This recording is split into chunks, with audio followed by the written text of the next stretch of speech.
Good morning, everyone. So if you hear anyone in the background, that is William enjoying his morning bath.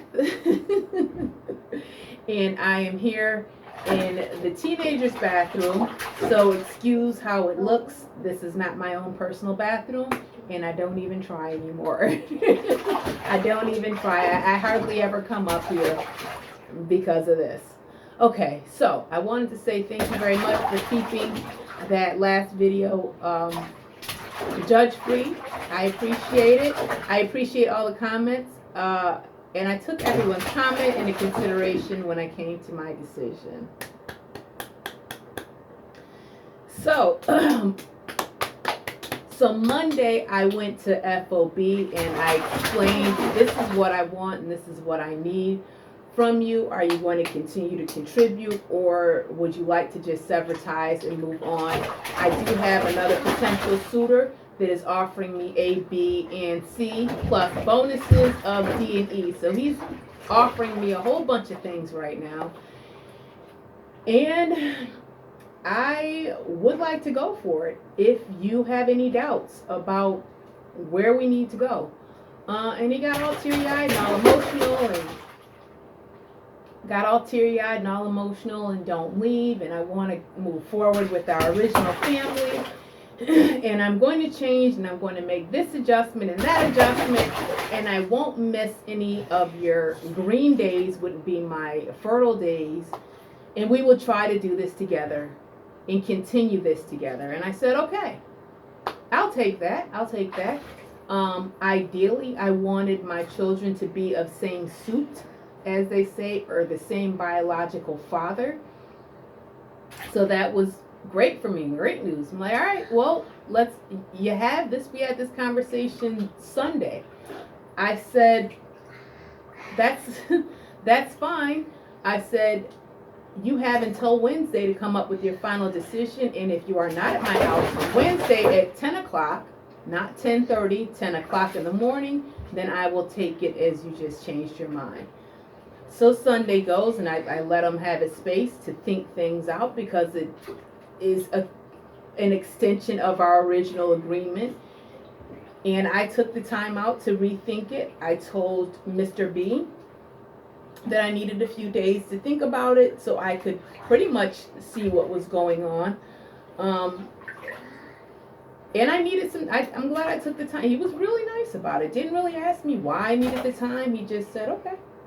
I said, I need some time. And Wednesday comes around at 10 o'clock, and I'm not calling. I'm not going to chase you. I'm not going to drive a half an hour out to your house.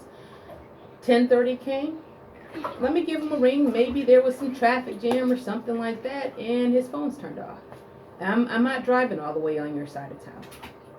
Not that I can't, because I have made the trip, I want to say hundreds of times.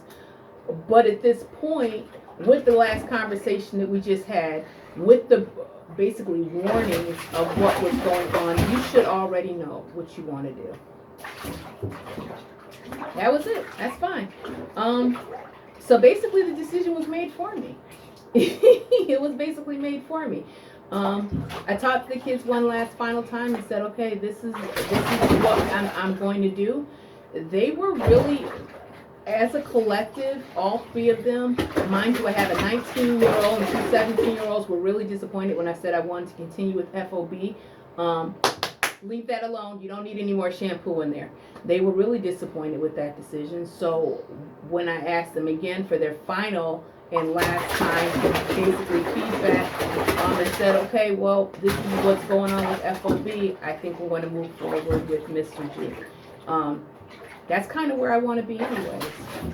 So they were like, that's what you need to do. That's what we told you to do. That's what we supported you on. We support anything, but basically there was more support coming from more positive things, more positive outcomes that could come with dealing with Mr. B than hanging around and lingering in a dead-end, dismal relationship with FOB. With obviously the maybe or maybe not hitting my fertile days or my O days. So that decision was made for me, basically, which is, I mean, it's a good thing. I basically want to say I'm still having a hard time transitioning emotionally, because this was not the original way I saw my family 3 years ago. This was not the original way I saw my family 17 years ago when I started when I got married and had my original family. Then when I finally got around to the idea and the notion of acquiring a FOB, I figure, okay, FOB, that's it. And I'll finish having my family with FOB. And hey, not on the floor. And I will continue to have the rest of my kids with FOB, and I will be a happily individual. Well, plans change. And now it's looking like, obviously, I'm going to have, yet again, another biologically different father for my next child. So it's still a very sensitive subject for me. I don't know why my kids are having a hard time understanding why this is such a big thing for me, that biologically they will all have different fathers. I can't explain it other than saying that this is just a harder decision than I thought it was going to be. Mentally, I made this decision years ago, and I said, you know what, when I started this fertility battle, listen, I don't care if you're going to stay with me or you're not going to stay with me. I'm going to go ahead. I'm going to do my thing. I'm going to have my babies. I'm going to go ahead. And I'm all this big talking. And now I'm kind of like, oh, whoa. So I am still adjusting to it.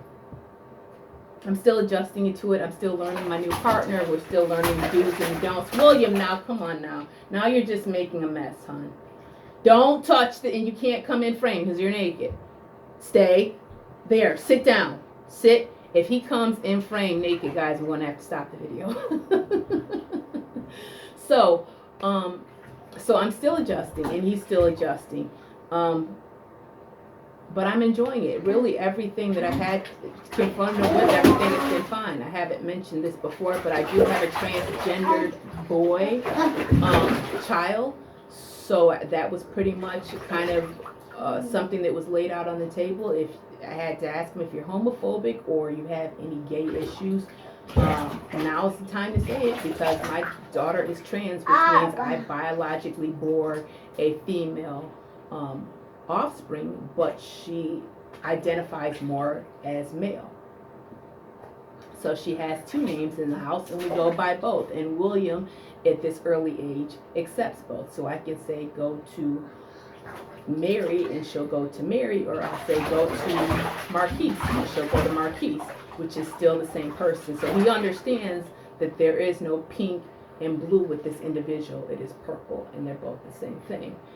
Which I'm happy that I raised my children in such a liberal, free-spirited household to where they can make that decision, and it doesn't really affect our life at all. I mean, there's adjustments, obviously, but we're a very well-rounded, open-minded family, which is probably why they're like, Mom, what is your problem? Why is it such a big deal for you? And I'm kind of like, duh.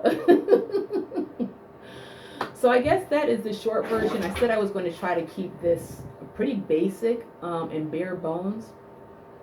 That's where I'm at. I'm definitely going to do updates, kind of coming to that line to where how much I'm going to include in this about my relationship versus my infertility. I felt the need to yet disclose this information because this directly does affect my infertility. Having a new partner, new boy, oh, someone's playing with this, so great. Having a new partner, new boyfriend, as he would like to be labeled as,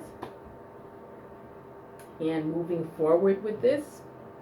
And I don't know, everything is like, I've come to guard myself. When something's too good to be true, it normally is. I'm kind of like, how did you land in my lap and you're Mr. Perfect? And I'm just waiting for like the bombshell or something serious. Like, are you a psychopath? I had to Google, and I'm doing all this really irrational thinking that is popping up in my head. What are you doing? Hey, leave it alone. Don't put soap there. That's not where soap goes. Okay. So yeah, I am trying really hard to embrace this relationship and to not micromanage it, but I am a micromanager and I overanalyze everything. We went out to eat yesterday for lunch, and I had to tell the waitress how to do my BLT exactly because I don't like mayo on my bread. Mayo is like ketchup, like mustard, that it is a condiment that needs certain distribution. So when I asked for mayo on the side, now the water's going to go out. William, stop it. You're not ready to come out yet. So when there's mayo on the side of the sandwich, I can basically control my mayo intake for my BLT, which is the way I like it. He was like, here you go again. I'm like, yeah, well, you know what, buddy? Get used to it or get it moving. This is nothing. Sit down before you fall. This is just a small scale of how much obviously I control and manage my life. So far he's been really great and really understanding and giving me a few days to think, and then sometimes I'm kind of like, yeah, I need you all day, and then sometimes I'm kind of like, yeah, you have the day off, go out, hang with your friends, do the poker night, bowling thing, whatever you do, have fun, I'll catch you tomorrow. So yeah. William, that's why you sit down. Yeah. Okay. Guys, this is now becoming, sit before you fall. This is now becoming dangerous because he just kind of, he's having too much fun in this tub. And I put a bath bomb in here like an idiot, which probably made the floor slippery. So I'm going to go ahead and get him out before he has a oopsies and I end up running to the emergency room for stitches. But my question to you guys before I stop this video is, if you've been doing this a long time, I want to know, how far would you go if your husband, wife, partner said that they sit down now? If your partner, wife, or significant other said that they were done with the fertility journey, would you continue? I'm curious. I want to know, how far would you go? Would you continue, or would you stop? I will now be on my third personality in my family, second personality during this, actually third personality during this fertility journey, because things change. Yeah. So I'm willing to, I believe I'm willing to go to the ends of the earth for it. I really am. And I'm curious, you can throw a number out there, throw a story behind there. Quick buy story on why I'm asking this. My mom was married to my father for, 50, 60 years? And my father said that he didn't want any more children. My mom said, he's the king of my household, I'm not going to have any more children, and she did not.